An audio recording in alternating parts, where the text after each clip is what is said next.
दोस्तों, आज के इस एपिसोड में हम बात करेंगे भारत के एक ऐसे दार्शनिक प्रोफेसर की जिसके ज्ञान ने, जिसके शब्दों ने, विचारों ने लोगों पर इतना प्रभाव डाला कि लोग उसे भगवान कहने लगे। एक ऐसा भगवान जो खुद कहता था कि भगवान मर चुका है, जो किसी धर्म को नहीं मानता था, किसी पंथ को नहीं मानता था और ना ही किसी पारंपरिक संस्कृतियों को मानता था।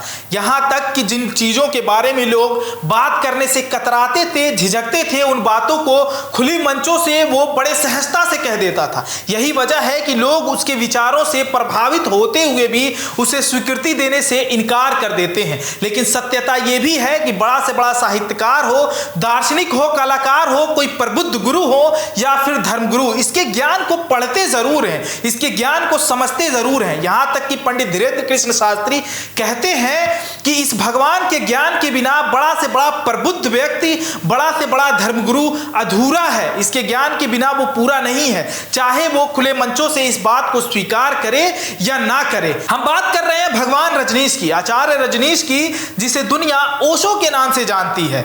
इनका पूरा जीवन विवादों से भरा हुआ है। ये कभी आरएसएस के साथ जुड़े रहे तो कभी आजाद हिंद फौज के साथ, लेकिन आगे चलकर यही व्यक्ति धर्मों के खिलाफ बोलने लगा और इस व्यक्ति के विचार इतने खुले थे कि तमाम देशों की सरकारें इनसे डरने लगी। बचपन में कभी इनके तर्क ने गांधी को अचंभित कर दिया था तो युवावस्था में इनके विचारों ने नेहरू को प्रभावित कर दिया था। इंदिरा गांधी ने कभी इन्हें नजरअंदाज किया था, आगे चलकर उसी इंदिरा गांधी को इनसे आग्रह करना पड़ा। इनके जीवन की तमाम मार्मिक प्रसंग है जिनके बारे में एक एक करके हम चर्चा करेंगे, बात करेंगे। इन कहानियों को शायद ही आपने कहीं सुना या देखा होगा। इस वीडियो में इन्हीं कहानियों का संकलन है जो हम आपको एक एक करके बताएंगे। तो शुरुआत करते हैं हम गांधी जी से। गांधी जी की ओशो से मुलाकात 1940-41 की बताई जाती है। कहा जाता है कि गांधी जी जब मध्य प्रदेश की यात्रा पे निकले थे, वहां तमाम लोग उनका इंतजार कर रहे थे स्टेशन पे, लेकिन गांधी जी की ट्रेन काफी लेट थी जिसकी वजह से वो लोग वापस चले गए। लेकिन उन्हीं में एक 10 साल का नन्हा बालक चंद्रमोहन खड़ा था जो वहीं खड़ा रहा और कहा कि गांधी जी से मिलकर जाऊंगा। कई घंटे बाद जब गांधी जी की ट्रेन वहां पहुंची तो स्टेशन मास्टर ने खुद चंद्रमोहन को गांधी जी से मिलवाया। गांधी जी ने जब चंद्रमोहन से बात की तो उसके तर्क से चौंक उठे। गांधी जी ने पूछा कि तुम्हारे पास क्या है? बच्चे ने बताया, मेरे पास दादी के दिए हुए 3 रुपए हैं। उन दिनों गांधी जी के पास एक बक्सा हुआ करता था जिसमें वो लोगों से चंदे इकट्ठा करते थे और गरीबों में बांट दिया करते थे। उन्होंने चंद्रमोहन से कहा कि वो अपने 3 रुपए इस बक्से में डाल दो। चंद्रमोहन ने कहा, क्यों? अगर ले सकते हो तो हमसे पैसे ले लो, नहीं तो बताओ कि मैं इसमें पैसे क्यों डालूं। गांधी जी ने कहा कि ये पैसे मैं गरीबों में बांटता हूं। चंद्रमोहन ने वो 3 रुपए बक्से में डाला और बक्सा उठा के चल दिए। गांधी जी चौंक गए, हैरान होकर पूछा कि ये क्या कर रहे हो, ये बॉक्स कहाँ ले जा रहे हो? चंद्रमोहन ने कहा कि मेरे गांव में बहुत सारे गरीब हैं, ये पैसे मैं उन गरीबों में बांट दूंगा। उसके बाद गांधी जी के बगल में बैठी कस्तूरबा हंसने लगी। गांधी जी भी चौंक गए। कस्तूरबा ने कहा कि ये बॉक्स हमें सौतन की तरह लगने लगा था, ले जाओ बेटा, इसे तुम ले जाओ। इतना सुनना था कि चंद्रमोहन ने वो बक्सा वहीं छोड़ दिया और दौड़कर भाग गए। ये थी गांधी जी से मुलाकात। चंद्रमोहन की आगे की बात बताते हैं। चंद्रमोहन की बातें इतनी तार्किक थे, विचार इतने तार्किक थे कि बड़ा से बड़ा व्यक्ति भी प्रभावित हो जाता था। इसी क्रम में आते हैं पंडित जवाहरलाल नेहरू। पंडित जवाहरलाल नेहरू ओशो से बहुत ज्यादा प्रभावित थे, लेकिन ओशो ने जो बातें पंडित जवाहरलाल नेहरू के लिए कही हैं उससे लगता है कि पंडित जवाहरलाल नेहरू से ओशो भी प्रभावित हो गए थे। क्योंकि ओशो जब पंडित जवाहरलाल नेहरू से मिले थे तो वो कहते हैं कि जीवन में पहली बार मैं हैरान रह गया क्योंकि मैं तो एक राजनीतिज्ञ से मिलने गया था और जिससे मैं मिला वो राजनीतिज्ञ नहीं वर्ण कवि था। जवाहरलाल नेहरू राजनीतिज्ञ नहीं थे। जो अफसोस है कि वो अपने जीवन में सपनों को साकार नहीं कर सके, किंतु चाहे वो खेद प्रकट करे, चाहे कोई वाह वाह कहे, कवि सदा असफल ही रहता है। यहाँ तक कि अपनी कविता में भी वो असफल होता है। असफल होना ही उसकी नियति है, क्योंकि वह तारों को पाने की इच्छा करता है, वह क्षुद्र चीज़ों से संतुष्ट नहीं हो सकता, वह समूचे आकाश को अपने हाथों में लेना चाहता है। ये बातें ओशो ने पंडित जवाहरलाल नेहरू से की। पर ओशो कहते हैं कि जब मैं पंडित जवाहरलाल नेहरू से मिला था तो मुझे लगा ही नहीं कि एक राजनीतिज्ञ व्यक्ति जो है वो मुझसे बात कर रहा है। कई बातें उसमें हुई। वो कहते हैं कि बातों में कभी कभी पंडित जवाहरलाल नेहरू एक नन्हे बच्चे की तरह हंसते थे, उनकी किलकारियां जो थी वो एक नन्हे बच्चे की दिखती थी। मुझे लगा ही नहीं कि ये इतना बड़ा आदमी है, ये मैं एक प्रधानमंत्री से मिला हूं। पंडित जवाहरलाल नेहरू लगातार कहते रहे ओशो कि पंडित जवाहरलाल नेहरू बार बार विपश्यना के बारे में जानना चाहते थे, ध्यान के बारे में जानना चाहते थे, योग के बारे में जानना चाहते थे। ये बातें हैं जो ओशो ने खुद पंडित जवाहरलाल नेहरू के लिए कही है। पंडित जवाहरलाल नेहरू ओशो के विचारों से और तर्क से इतने ज्यादा प्रभावित थे कि उनकी बेटी इंदिरा गांधी का विवाह जब फिरोज गांधी से हुआ और कुछ दिनों के बाद जब उनके रिश्तों में खटास आने लगी, अनबन होने लगा, दोनों में झगड़े बढ़ गए, तो पंडित जवाहरलाल नेहरू चाहते थे कि इंदिरा गांधी ओशो से मिले और ओशो की बात सुने। ओशो की बातों से उन्हें बहुत आसानी होगी। इंदिरा गांधी और फिरोज के झगड़े जब होने लगे तो वो काफी परेशान रहने लगी, तो नेहरू जी ने उन्हें दार्शनिक रजनीश से मिलने की सलाह दी थी। उस वक्त वो ओशो नहीं हुए थे। उन्होंने कहा था कि इस लड़की के विचार तुम्हारी जिंदगी बदल सकते हैं। इंदिरा गांधी ने नेहरू की बात टाल दी थी और ओशो से मिलने नहीं गई। नेहरू जी के निधन के बाद हरिवंश राय बच्चन ने भी इंदिरा जी को ओशो से मिलवाने की कई बार कोशिश की थी, लेकिन इंदिरा गांधी नहीं मिली। लेकिन आगे चलकर इन्हीं इंदिरा के जीवन में कई ऐसे उथल पुथल हुए कि उसके बाद जो कभी इंदिरा ने ओशो को नजरअंदाज किया था, अब इंदिरा को उनसे आग्रह करना पड़ा। क्या थी वो वजह? वो वजह थी उनके बेटे राजीव गांधी। जब संजय गांधी की मृत्यु हो गई, आकस्मिक मृत्यु के बाद राजीव गांधी एक सफल पायलट थे। वो राजनीति में आना ही नहीं चाहते थे, लेकिन इंदिरा गांधी को अपनी बागडोर संभालने के लिए कोई चाहिए था। एक बेटा जा चुका था, दूसरा बेटा राजनीति में इंटरेस्ट नहीं ले रहा था। उस इंटरेस्ट को जगाने के लिए उन्होंने ओशो से आग्रह किया कि वो समझाएं उसको कि उनकी बातें जब समझ में आएंगी तब जाके राजीव गांधी राजनीति में आएंगे। और हुआ भी ऐसा ही। कलाकार रशीद मैक्सवेल की किताब the only life Osho, Lakshmi and the world in crisis में दावा किया गया है कि इंदिरा गांधी ओशो से प्रभावित थी और उन्होंने अपने बेटे राजीव गांधी को राजनीति में लाने के लिए ओशो की सचिव लक्ष्मी की मदद ली थी। रशीद मैक्सवेल ने लिखा है कि इंदिरा ने लक्ष्मी से आग्रह किया कि वो राजीव गांधी को पायलट का पेशा छोड़कर राजनीति में आने के लिए समझाएं। जिसके बाद लक्ष्मी ने उनके कमरे में जाकर उनसे काफी देर तक बात की। यानी राजीव गांधी के कमरे में जाकर लक्ष्मी ने, जो ओशो की सेक्रेटरी थी, वो जाके बात करती। उन्होंने राजीव को समझाया कि कैसे वो 20 शताब्दी में देश की प्रगति में अपना योगदान दे सकते हैं। इसके बाद अनिच्छुक राजीव गांधी राजनीति में हाथ आजमाने का फैसला कर लिया। उसके बाद राजनीति में आने के लिए राजीव गांधी तैयार हो गए और राजनीति में आए भी। ओशो की पूरी जीवन इसी तरीके से चली है। ओशो ने बहुत सी ऐसी बातें कही हैं जिस पे काफी विवाद हुआ। ओशो कामुकता पे, सेक्स पे इतना खुलकर बात करते थे कि लोग उनसे नाराज हो जाया करते थे और इसी की वजह से वो काफी विवादों में रहे। उनकी एक बहुत ही मशहूर किताब है संभोग से समाधि तक, जिसके बारे में काफी चर्चाएं हुई और जो काफी विवादों में रहा। ओशो की शुरुआती जीवन के बारे में जानते हैं। 11 दिसंबर 1931 को मध्य प्रदेश के कुचवाड़ा में उनका जन्म हुआ था। ये जन्म के वक्त उनका नाम चंद्रमोहन जैन था। बचपन से उन्हें दर्शन में रुचि पैदा हो गई थी। वो तार्किक बातें किया करते थे, दर्शन उन्हें ज्यादा पसंद था। उन्होंने अपनी किताब glimpses of my golden childhood में ये तमाम बातें लिखी हैं। ओशो विद्यार्थी काल में बगावती सोच के व्यक्ति हुआ करते थे। देखिए, बचपन में ही उन्हें दर्शन में रुचि थी, तार्किक बातें करते थे और बगावती उनका तेवर था। बगावती तेवर की वजह से वो कॉलेज में जाने जाते थे। जिस परंपरागत तरीके उनको बिल्कुल नहीं भाते थे, जिन परंपरागत तरीकों को लोग मानते थे, जिस पर चलते थे, ओशो नहीं चलते थे। ओशो इन बातों को सिरे से नकार देते थे, जो पहले भी हमने आपको वीडियो में बताया। किशोरावस्था तक आते आते रजनीश नास्तिक बन चुके थे, यानी कि ईश्वर में उनका कोई विश्वास नहीं था। वो खुद कहते थे कि भगवान मर चुका है और धर्म नाम की कोई चीज नहीं होती है। वो कहते हैं कि धर्म होता है, धर्म को मानते थे। उनका कहना था कि मैं धर्मों को नहीं मानता हूं, सिर्फ धर्म को मानता हूं।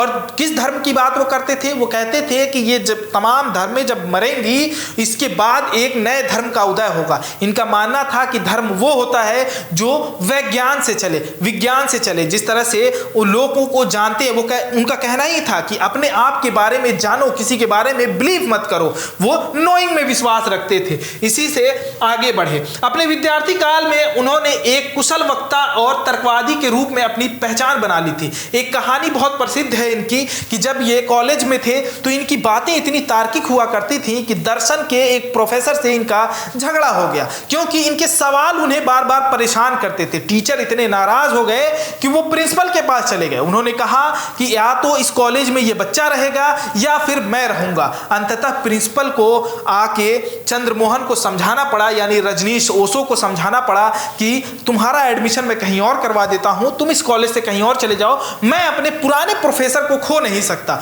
और इस तरह से इन्हें फिर दूसरे कॉलेज में भेज दिया गया। वर्ष 1957 में दर्शन शास्त्र के प्राध्यापक के रूप में, दर्शन के ये टीचर हुआ करते थे। ये देखिए, प्राध्यापक के तौर पर उन्होंने रजनीश रायपुर विश्वविद्यालय से जुड़े, रायपुर विश्वविद्यालय पढ़ाना शुरू किया। लेकिन उनके गैर परंपरागत धारणाओं और जीवन यापन करने के तरीकों को छात्रों के नैतिक आचरण के लिए घातक समझते हुए विश्वविद्यालय के कुलपति ने उनका स्थानांतरण कर दिया। जैसा मैंने बताया कि जब ये पढ़ते थे तो इनके सवाल बहुत होते थे, तर्क किया करते थे और टीचर परेशान हो जाया करते थे। लेकिन जब ये टीचर बने तो इन्होंने लोगों को ऐसी दीक्षा देनी शुरू की, ऐसे विचार लोगों के सामने रखे कि तुम खुलकर जियो, तुम्हें जो मन में आता है वो करो।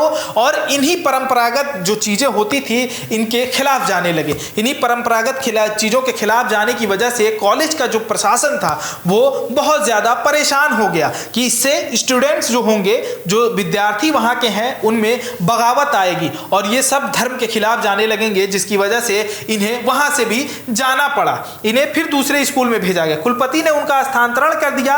अगले ही वर्ष दर्शन शास्त्र के प्राध्यापक के रूप में जबलपुर विश्वविद्यालय में वो शामिल हो गए। अब ये जबलपुर विश्वविद्यालय में चले गए। जबलपुर में जाने के बाद से इन्होंने पूरे देश की यात्रा की और वहां पे अलग अलग तरीके से लोगों को प्रवचन देना शुरू किया, लोगों को समझाना शुरू किया और अपने दर्शन के बारे में बताना शुरू किया, अपने विचारों के बारे में बताना शुरू किया और लोग धीरे धीरे जुड़ते भी गए। अब देखिए, वे दर्शन शास्त्र के अध्यापक थे। उनके द्वारा समाजवाद, महात्मा गांधी की विचारधारा तथा संस्थागत धर्म पर की गई आलोचनाओं ने उन्हें विवादास्पद बना दिया था। अब देखिए, समाजवाद, महात्मा गांधी की विचारधारा, संस्थागत धर्म, इन तमाम चीजों को ये सिरे से नकार देते थे। इनका कहना था कि जब भी पावर वाली चीजें आती है, कोई एक व्यक्ति पावरफुल बनता है तो इससे बहुत नुकसान होता है। और इस तरह से ये चीजें पूरी की पूरी जो पहले से स्थापित है जीवन में, जो समाज में स्थापित की हुई नॉर्म्स हैं, उन सब के ये खिलाफ जाने लगे, ये अपनी विचारधारा लाने लगे, जिसके बाद से ये विवादों में आ गए। वो मानव कामुकता के प्रति स्वतंत्र दृष्टिकोण की हिमायत भी करते थे, जिसकी वजह से उन्हें कई भारतीय और फिर विदेशी पत्रिकाओं में सेक्स गुरु के नाम से भी संबोधित किया गया। एक इनका वाक्य बहुत मशहूर है कि जब दूसरा विश्व हिंदू सम्मेलन कराया गया था, वहां पे मंच पे इन्हें बुलाया गया बोलने के लिए। जब ये वहां प्रवचन देने आए, बोलना शुरू किया इन्होंने, तो धर्म के खिलाफ बोलने लगे, जिसके बाद से पूरी के शंकराचार्य भी इनसे नाराज हो गए थे। और उसी के बाद इनकी एक किताब आई, संभोग से समाधि, जिसने पूरे भारतवर्ष में हंगामा खड़ा कर दिया। लोग इन्हें सेक्स गुरु के नाम से बुलाने लगे और इन्हें सेक्स गुरु कहने लगे। देखिए, विदेशी और भारतीय कई पत्रिकाओं में इन्हें सेक्स गुरु कहा गया और ये स्वतंत्र दृष्टिकोण अपनाते थे कामुकता को लेकर, सेक्स को लेकर। इन्होंने शादी नहीं की थी, ये शादी जैसी परंपरागत जो चीजें होती हैं उसको नहीं मानते थे और ये कहते थे कि आदमी जब चाहे, तुम जब चाहो अपने पार्टनर्स को बदलो और अलग अलग लोगों के साथ कामुक मतलब जो भी चीजें होती हैं वो अपनाओ। तो इसकी वजह से ये बहुत ज्यादा विवाद में आ गए। 1964 तक धनी समर्थकों के एक समूह ने ओशो का समर्थन करने और ध्यान रिट्रीट चलाने में सहायता के लिए शैक्षिक ट्रस्ट शुरू कर दिया। अब ऐसा नहीं था कि ओशो से सब लोग नाराज हो जाते थे, बहुत से ऐसे लोग थे, पैसे वाले लोग थे और देश में विदेश में जो इनके विचारों से बहुत प्रभावित होते थे।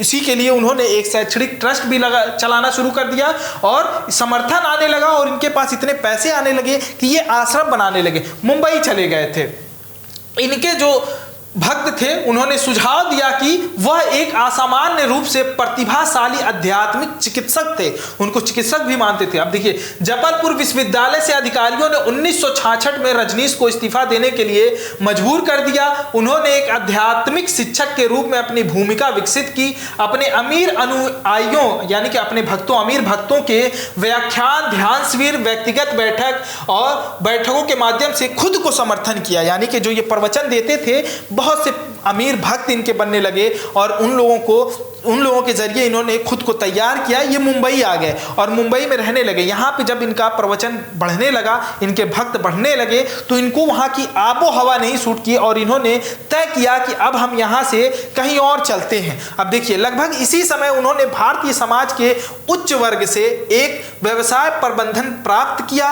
लक्ष्मी ठाकरसी कुरुआ उनकी पहली सन्यासिन बनी, संगठन प्रमुख के रूप में कार्य करने लगी। उन्होंने अपना नाम माँ योग लक्ष्मी रखा था। जितनी भी इनकी महिला सन्यासिन हुआ करती थी ओशो की, वो उन्हें माँ कह के बुलाते थे। माँ योग लक्ष्मी जैसे इनका नाम रखा गया और जो भी पुरुष होते थे उन्हें स्वामी नाम दिया जाता था। 1970 में ओशो कुछ समय के लिए मुंबई में रुके और उन्होंने अपने शिष्यों को नौ संन्यास में दीक्षित किया और आध्यात्मिक मार्गदर्शक की तरह कार्य प्रारंभ किया। अब देखिए, यहां से ये पुणे चले जाते हैं, नौ संन्यास शुरू किया। इसे रजनीश मूवमेंट भी कहा जाता है। इसमें अभी देश से बाहर भी बहुत सी चीजें आएंगी और इनके जितने मानने वाले लोग थे वो अपने को रजनीशी कहने लगे, ओशोइट्स कहने लगे। अभी देखिए, यहाँ पे अभी रजनीश तक की बातें चल रही हैं। देखिए, 1972 तक उन्होंने भारत में हजारों सन्यासों को यानी अपने भक्तों को दीक्षा दे दी थी, जिसमें दुनिया के संयुक्त राज्य America, Britain, Germany, Italy, Philippines, Canada, Kenya, Denmark, France, Netherland, Australia, Greece, Sweden,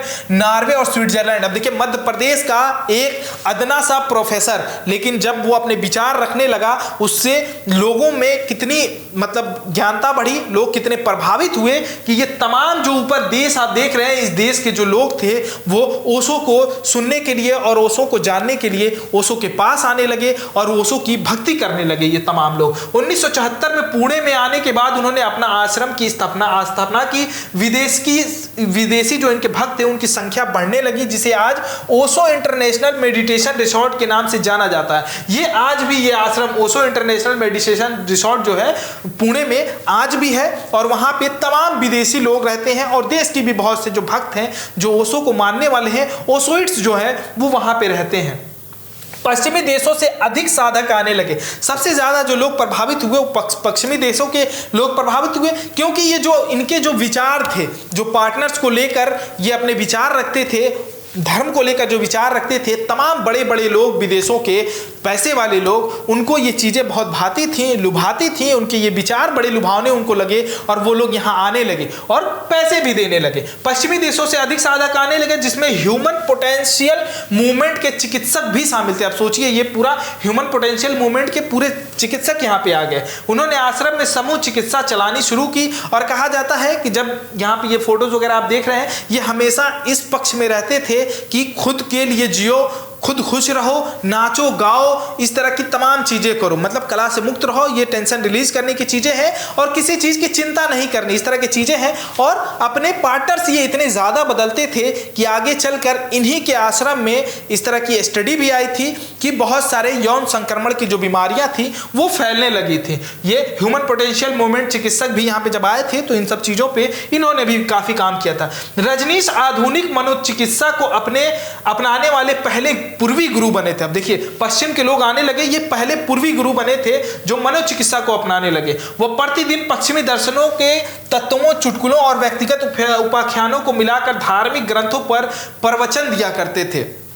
और जो देश की जो व्यवस्था थी, जो सरकार थी, उसमें हमेशा वो नेताओं का उपहास उड़ाते थे, चुटकुलों में उनको लाते थे, अपने प्रवचनों में उनका हर बार उपहास उड़ाते थे। तत्कालीन जनता पार्टी की सरकार थी उस समय पे और मोरारजी देसाई प्रधानमंत्री हुआ करते थे। उनसे इनकी बिल्कुल नहीं बनती थी और सिचुएशन इतनी ख़राब हुई कि इन्हें देश छोड़कर अमेरिका जाना पड़ा। 1980 में ये अमेरिका चले गए। अमेरिका जाने के बाद इनका अमेरिका प्रवास भी बहुत ज़्यादा विवादों में रहा। इसमें भी कई सारे विवाद आते हैं। ये जब अमेरिका में गए, ओशो ने अमेरिकी प्रांत ओरेगॉन में आश्रम की स्थापना की थी। 65,000 एकड़ में फैला था ये पूरा ओरेगॉन। मूलभूत की सारी सुविधाएं वहाँ पर उपलब्ध थी, क्योंकि जो भक्त थे ओशो के वो सारे अपने अपने फील्ड के प्रबुद्ध लोग थे। वो प्रबुद्धता पे ज़्यादा ध्यान देते थे और सारे प्रबुद्ध लोग थे और उन्होंने ये सारी सुविधाएं यहाँ पे रखी हुई थी। किसी चीज़ की वहाँ कमी नहीं थी और ये एक अपना पूरा शहर बनाना चाहते थे। नाम आश्रम था लेकिन 65,000 एकड़ में फैला था और सिस्टम वहाँ का सब कुछ एकदम बिल्कुल अलग था और पैरेलल गवर्नमेंट की भी नौबत आने लगी थी और वहाँ की राजनीति पे भी इनका असर पड़ने लगा था, जिससे वहाँ के जो स्थानीय लोग थे वो नाराज हो गए और वहाँ की सरकार भी सत्ते में आ गई थी, क्योंकि पहले भी इस तरह के कुछ इंसिडेंट हुए थे जिसको लेकर अमेरिका बिल्कुल मतलब चांस नहीं लेना चाहता था। ओशो अमेरिका प्रवास बेहद विवादास्पद रहा। महंगी घड़ियां, रोल्स रॉयल्स कारें, डिजाइनर कपड़ों की वजह से वो हमेशा चर्चा में रहते थे। जैसा मैंने बताया कि इनके जो भक्त हुआ करते थे वो बहुत ज़्यादा पैसे वाले हुआ करते थे, बहुत ही प्रबुद्ध लोग हुआ करते थे और बताया जाता है कि इनके पास 93 रोल्स रॉयल्स कारें थीं जो इनके भक्तों ने इन्हें गिफ्ट की थी।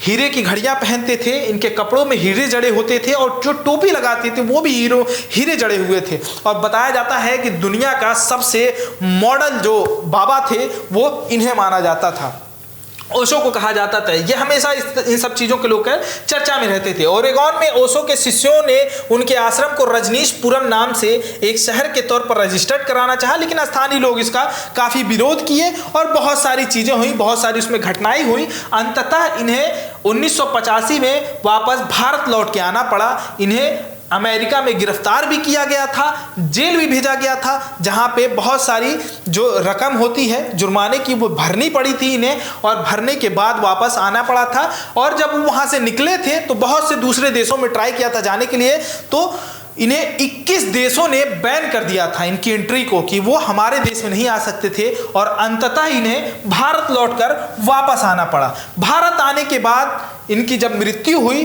तो भी काफ़ी विवादों में रही, कुछ सालों तक ये रहे।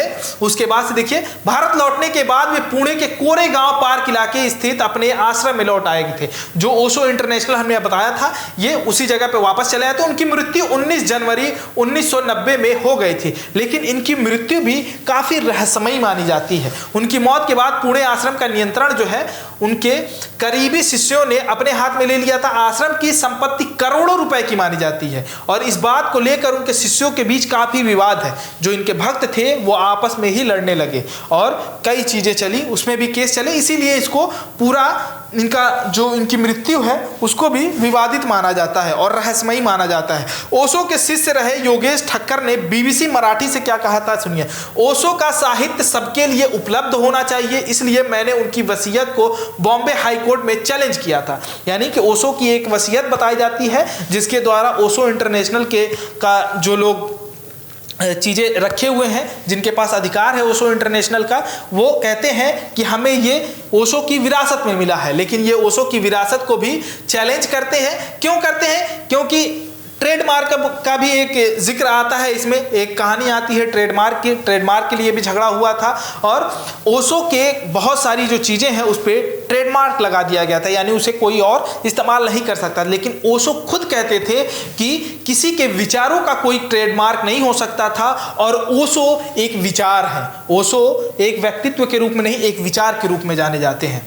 ओशो का डेथ सर्टिफिकेट जारी करने वाले डॉक्टर गोकुल गोकर्णी लंबे समय तक उनकी मौत के कारणों पर खामोश रहे, लेकिन बाद में उन्होंने भी अपनी चुप्पी तोड़ी और उन्होंने कहा कि मृत्यु का प्रमाण पत्र उनसे गलत जानकारी लेकर दस्तखत उस पर करवाए गए थे। अब देखिए इसमें भी कई चीज़ें आती हैं। अब पत्रकार अभय वैद्य हैं, उन्होंने एक किताब लिखी है हु किल्ड ओशो, अभय वैद्य। अब देखिए ये कहते हैं कि हु किल्ड ओशो किताब में ये कहते हैं कि 19 जनवरी 1990 को ओशो आश्रम के डॉक्टर गोकुल गोकर्णी को फोन आया। ये आश्रम के डॉक्टर थे, इन्हें फोन आया और कहा गया कि अपना लेटर हेड और इमरजेंसी किट लेकर आप आश्रम चले आइए। ये आश्रम में गए। गोकुल गोकर्णी ने अपने हल्फनामे में ये लिखा है कि वहां मैं करीब 2 बजे पहुंचा। उनके शिष्यों ने बताया कि ओशो देह त्याग रहे हैं, यानी कि वो अब मृत्यु की ओर बढ़ रहे हैं, उन्हें बचा लीजिए। लेकिन मुझे उनके पास जाने नहीं दिया गया। कई घंटों तक आश्रम में टहलते रहने के बाद मुझे उनकी मौत की जानकारी दी गई और कहा गया था कि डेथ सर्टिफिकेट जारी कर दें। लेकिन उसमें भी जब मौत के कारण उन्होंने पूछे तो डॉक्टर गोकुल गोकर्णी ओशो की मौत के टाइमिंग को लेकर भी सवाल खड़े करते हैं और कहते हैं कि अपने हल्फनामे में ये कहा था उन्होंने कि उन्हें मौत की वजह दिल का दौरा लिखने के लिए दबाव डाला गया था। इन्होंने जब पूछा था वहाँ के जो उनके भक्त थे कि मौत की वजह क्या है, वो मौत की वजह बताइए, टाइमिंग को लेकर सवाल किया, तो उनके भक्तों ने वहाँ पे कहा था, ऐसी किताब में आता है कि उन्होंने कहा कि आप हार्ट अटैक लिख दीजिए मौत का कारण और डेथ सर्टिफिकेट बना दीजिए। ओशो के आश्रम में किसी सन्यासी की मृत्यु को उत्सव की तरह मनाने का रिवाज था, उसे उत्सव की तरह मनाया जाता था। लेकिन जब ओशो की मृत्यु हुई तो उनका निर्वाण उत्सव भी बहुत संक्षिप्त रखा गया और इसमें उनके जो भक्त थे उन्होंने बताया कि ओशो का कहना था कि मेरे शव को ज़्यादा लोग देख ना पाएं, इसलिए जल्दी से जल्दी जो है उसका निर्माण कर देना। ओशो की सचिव रही नीलम ने बाद में एक इंटरव्यू में उनकी मौत से जुड़े रहस्यों पर कहा था कि ओशो के निधन की सूचना उनकी मां को भी देर से दी गई थी और उनकी मां लंबे समय तक ये कहती रही, बेटा उन्होंने तुम्हें मार डाला, इस तरह की बातें वो कहती थी। ओशो की कब्र पे लिखा हुआ है, यानी कि जो समाधि है ओशो की समाधि पे लिखा हुआ है, नेवर बॉर्न नेवर डाइड, ना वो कभी जन्मे ना वो कभी मरे, only visited the planet earth between December 11, 1931 to January 19, 1990, यानी कि 31 दिसंबर 1931 से लेकर 19 जनवरी 1990 तक वो धरती पे आए थे और यहाँ की जो है परिक्रमा की थी, यहाँ पे विजिट किया था और इस तरह की बातें कही जाती है। ओशो की ये कहानी आपको कैसी लगी, ये पूरा वीडियो आपको कैसा लगा, हमें कमेंट बॉक्स में ज़रूर बताइएगा। आप देख रहे थे मीडिया लैंड नेटवर्क, मैं जमा सिद्दीकी।